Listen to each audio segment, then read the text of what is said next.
Hey guys! Today we're working on correcting the Prelude suspension because we failed so miserably putting coilovers on it. More on that in a second. Right now we gotta take off the back end of the car. One of the rear corners of the car has a coilover suspension on it and the other one has the stock stuff. Yeah, we gotta revert back to stock because we don't have enough time to finish modifying the coilovers to get them to work correctly for autocross, which is next weekend at Willamette Pass.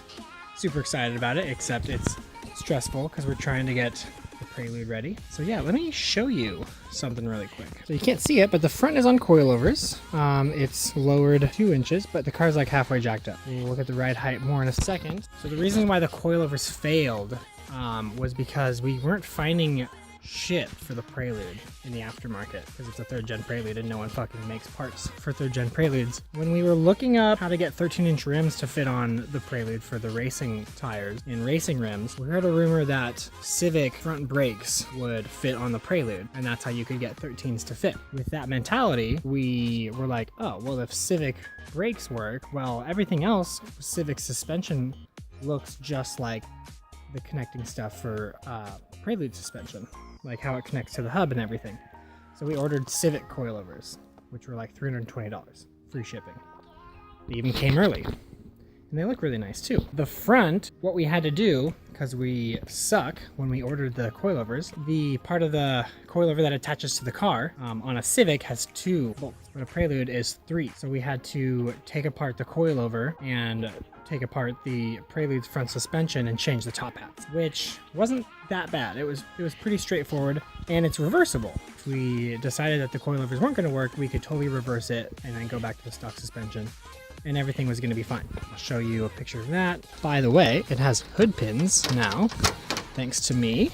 This sucks. Last time we filmed the Prelude, it didn't have the rebuilt engine.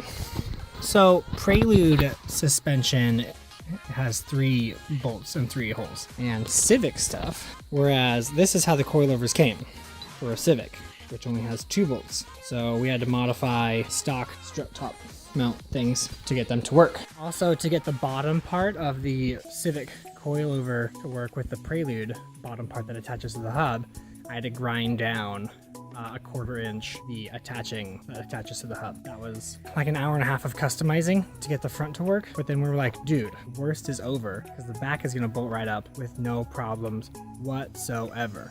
We even looked and saw that the back of a Prelude, the suspension, only has the 2 holes.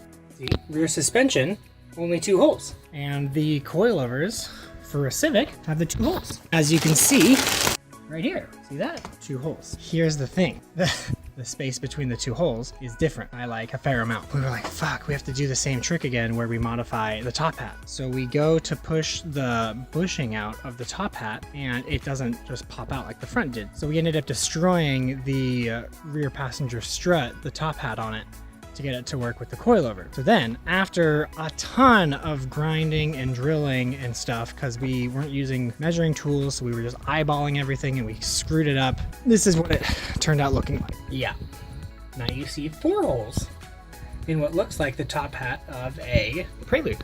So what we did was we took the top hat of the coilover, the Civic coilover, and drilled 2 holes into the Prelude top hat so that it would go up and like an adapter plate style Civic to Prelude top hat piece. But then we had to drill 2 more holes in the Prelude to make the space for the Civic ones. And that took a ton of time because it was really hard to get the tools to grind out and drill out the holes for that. But then we finally got it all connected. And then we found out that the rear suspension in a Prelude is like 75% longer than the rear suspension in the Civic. So here's what I want to show you. Right now, the back of the car is jacked up.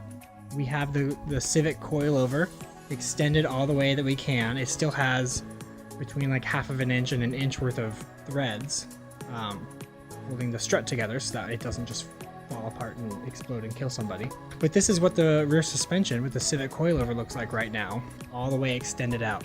And it even has an extra inch on top because of the way that we did the sandwich of the Prelude top hat and the Civic top hat. So here's what it looks like. All right, it's up in the air, and yeah, it's still that far sucked up into the wheel well. So let's look at this, right? The bottom of the side skirt kind of matches up you know, between the bottom of that and, you know, where the spokes are. Now let's go look at the other side of the car, which is all original components. Yeah, so this is what the stock suspension extends to when it gets lifted. As you can see, the bottom of the car is at the center line of the wheel. So yeah, and when you put the car on the ground, it is even worse. Steven just showed up. I was just filming myself talking about the coilover debacle. But we're running out of time, so now we're going back to standard in the rear. Good news, not only did I pick up the parts, I went back today and picked up the spring compressor that actually works in the car. Yeah, we were definitely gonna need that, huh? The last time I filmed anything about the Prelude was you on the couch right after you found out the head gasket was blown. At some point we need to sit down and you need to tell the story of everything that you did. Yeah, that's the quick story. That is okay. You built the top and bottom end of the engine. That is the quick story. That's the end of the story. But there's nothing really interesting about it. Oh, there's hella interesting stuff. Weight reduction. We got rid of 2 pulleys, manual steering conversion, painted the valve cover, hood pins, and you thought it had rod knock, and then it didn't have rod knock. I'm not convinced. Still sounds. I'm not convinced it doesn't have rod knock. It sounds like a piston slap. Yeah. Something like not rod knock, but piston slap. That's what I think it is. I think it's piston slap. Yeah, it's not right. But it works. Everybody says not to worry about it. Also, more good news. During the engine rebuild, we finally got the coolant leak to stop. Yeah, we finally figured out why it was actually leaking. Yeah. The thermostat housing was cracked. That's right. And I JB welded it back together because that part doesn't exist anymore. Yeah. Did you hear that? After all these episodes and work that has gone into the Prelude and all the money spent, we figured out the source of the overheating issue. The source that I believe caused the cascade of bullshit that followed. The metal housing for the thermostat was cracked, so the Prelude would leak a little bit of water at a time from that water neck. Being low on coolant over time caused the car to actually overheat and blow the head gasket. And overheating multiple times caused the engine to ruin the spark plug wires and only run on 3 cylinders. The water neck for the thermostat was the demon tweak, the smoking gun, the true source of the river of disparity. No, but we haven't talked about the wheels and the tires. We can talk about those. Yeah. Apparently we didn't talk about the wheels and tires, so I'll do that here. For Steven's birthday present that year, I got him 4 used racing slicks to use with the Prelude. I traded a blender for them, weirdly enough. The 2 drawbacks of those racing slicks were how old and not sticky they were anymore, but I didn't know that at the time. And the other drawback was that they were for a 13-inch rim. The Prelude ran 14-inch rims from the factory, and the tires were about 8 inches wide, so any 13-inch rim you might find on Craigslist or a junkyard would have been more like 5 inches or 5.5 inches wide, and that wouldn't have worked. So, thanks to my shitty birthday present for Steven, he ordered a set of Bassett racing wheels in the size of 13 by 8. I don't remember what the offset was. And because of the smaller wheels, we thought we had to get smaller Civic brakes to clear the rims. But in the end, Civic brakes were unnecessary because the stock brakes on the Prelude cleared the 13x8 Bassets. And even though Steven had replaced the strut inserts with new ones, the suspension was still really soft. And that explains why we were dead set on trying to get the Prelude on some dope-ass coilovers. We were pursuing hardcore cornering abilities. With all of that said, let's jump right back into the action. Yeah, I would assume that.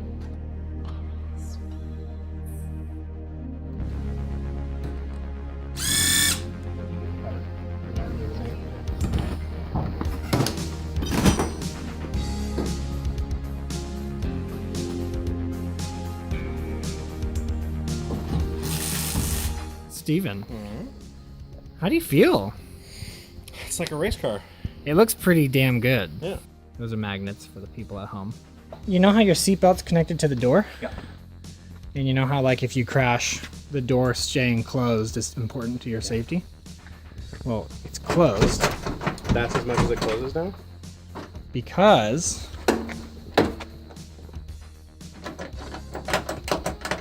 Well, we tightened that down earlier. Why didn't you just tighten it again? well, I just wanted to show you how safe it is. It's extra safe. Awesome. All right, break it down for us, Steven. What are we doing? We're filming this? Sure. Awesome. We're changing the suspension over. We're putting the suspension back to normal. I'm throwing away the coilovers. and then I'm going to sell the car. What we're actually doing is we're redoing the way that the front coilovers are set up. Because right now the spring is way too soft and Steven wants the car lifted back up to stock ride height. So right now the spring travel is has 7.5 inches right now. We're going to shorten it up to 6.5, which means we're going to then extend the height. Yeah, it's currently the height from the top of the tower to the bottom of the tube. Uncompressed. Uncompressed is 13.25. I don't know. What do you think? 15? Put it at 15 and see what it looks like. So it'd be up an inch and 3/4. I mean, honestly, I like the height it was at. I don't. So you can barely fit a jack under the front. So you do what you want. You really like the way the front was? Absolutely. It was really, really low. It looks good. I say you decrease the inch and then you just add the inch and see what it looks like. Because it'll still raise it up a little bit because the spring will already be compressed. Yeah, so when it, yeah. All right. Grab the wrenches. Yes. The tool. This is when you know you're a car person. So we realized quickly that changing the spring an inch was just not going to happen. So we brought it up 5/8. Right? Yep, brought it up 5/8. And then we changed the overall height of everything to 13.5. We added 1/4 inch. So now we're gonna slap it on and see what it looks like. What it looks like. Are we gonna do both sides and then see what it looks like? Yep. That screw that holds the bumper on is just great. It's pretty solid. It's awesome that you keep walking around with the camera, not filming and not helping. Pretty sweet. This job is definitely easier with one person. It looks like you're doing it really well. It's very Ryan Rink of you. By Ryan Rank, you mean annoying? I mean, no. Yeah, a little bit. Well, at least I don't drive a Honda. It's really confusing. Like, it's so bouncy. Yeah, it's like the struts are blown. And that's as much as we can put on it by hand. We can't get it any tighter. Yeah.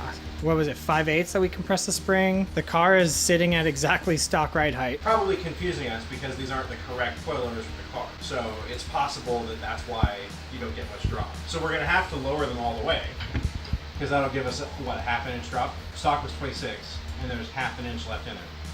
So we'll get a 1/2 inch drop. I don't know what we're going to do, but we have to compress the spring more. Because it's so, do it again, just how bouncy it is. It's really confusing. Now go over to my car. Which, theoretically, these springs are supposed to have the same spring rate. Let's just go drive it and see what happens.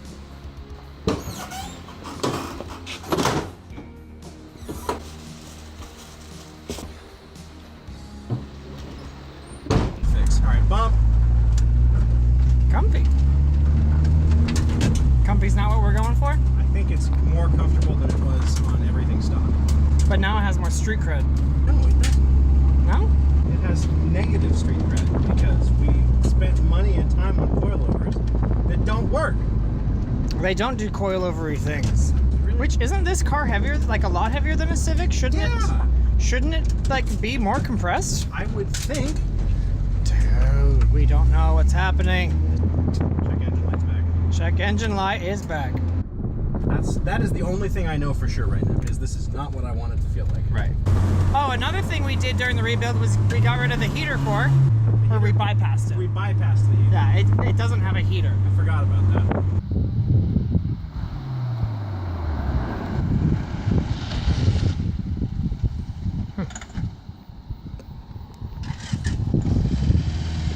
I think our friendship would be stronger if you saw how excited I got.